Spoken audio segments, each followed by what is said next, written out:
नमस्कार, आप देख रहे हैं राष्ट्रीय प्रस्तावना न्यूज और मैं हूं आपके साथ ज्योतिका।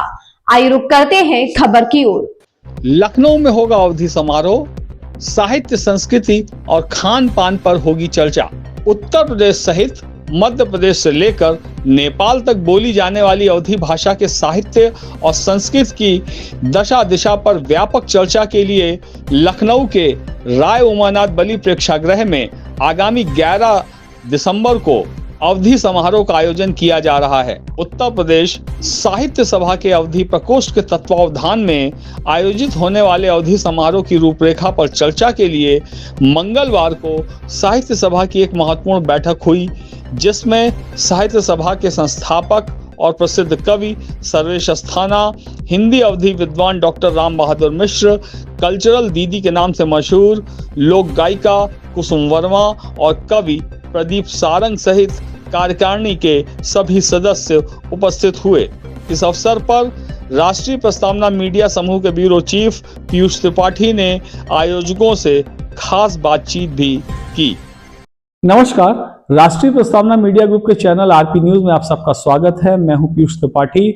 आज उत्तर प्रदेश साहित्य सभा की अवधि प्रकोष्ठ की बैठक हुई है, यहाँ पर एक महत्वपूर्ण बैठक, जिसमें आगामी 11 दिसंबर को होने वाले अवधि समारोह की रूपरेखा तय की गई। किस तरीके से होगा, उसी बारे में हम साहित्य सभा के जो संस्थापक हैं और प्रसिद्ध कवि और व्यंग्यकार साहित्यकार सर्वेश अस्थाना जी हैं, सबसे पहले हम उनसे बातचीत करेंगे। सर्वेश जी, क्या है, किस तरीके से? नमस्कार। ये उत्तर प्रदेश साहित्य सभा समस्त बोलियों भाषाओं को लेकर के बनाई गई बड़ी संस्था है, जिसका अवधि प्रकोष्ठ जो है, जो कि अवधि मुख्य भाषा है हमारे देश में, तो उसके जो अध्यक्ष हैं, प्रकोष्ठ के जो संयोजक हैं, वो डॉक्टर राम बहादुर मिश्र जी हैं, मेरी बाईं तरफ बैठे हुए हैं।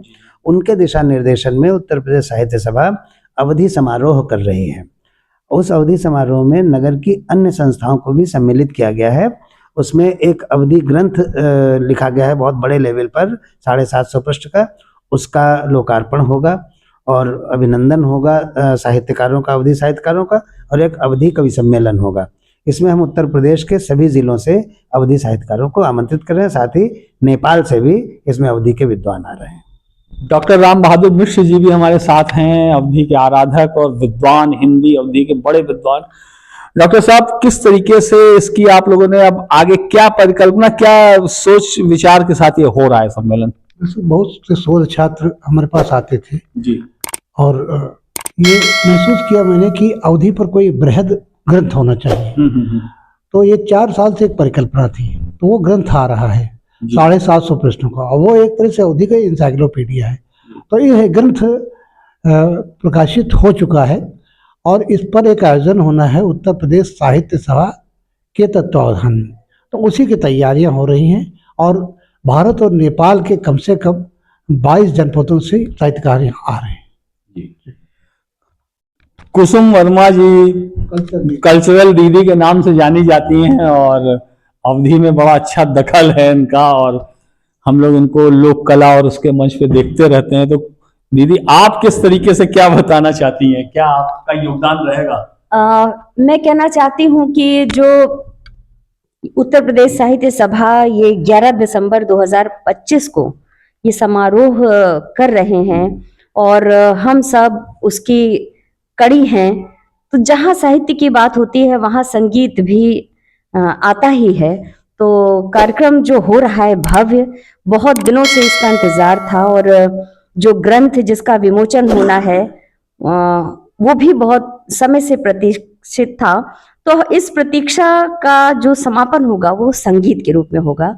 तो अवधि लोकगीतों की अपनी अलग एक पहचान है, राष्ट्रीय स्तर पर, अंतर्राष्ट्रीय फलक पर, हाँ, तो उसकी भी छटा जरूर बिखरेगी। प्रदीप सारंग जी, मैं देख रहा था बड़ा सारी रूपरेखा बनाने लगे थे, तो किस तरीके से आपने क्या रूपरेखा बनाई?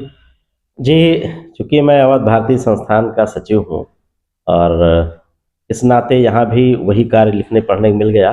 भूमिका बनी है, एक अवधि समारोह 3 सत्रों में होगा। पहले सत्र में उद्घाटन और विमोचन, दूसरे सत्र में उस पुस्तक पे परिचर्चा और कुछ विशिष्ट लोगों का अभिनंदन, और तीसरा सत्र जो है अवधि काव्य पाठ के रूप में मनाया जाएगा। और इसमें जहाँ जैसे कुसुम जी ने कहा कि अवधी गीत, अवधी लोकगीत, साहित्य, संगीत, संस्कृति, भाषा, कला, सभी पक्षों पर वहाँ बात होगी, विशद वार्ता होगी। इसके अलावा डॉक्टर राम बहादुर मिश्र जी और सर्वेश जी ने एक परिकल्पना की है कि समस्त आए हुए विद्वानों का, चूंकि नेपाल और भारत के 22 जनपदों से विशिष्ट विद्वान आमंत्रित हैं, तो सबका उद्बोधन, सबका संभाषण वहाँ संभव नहीं है।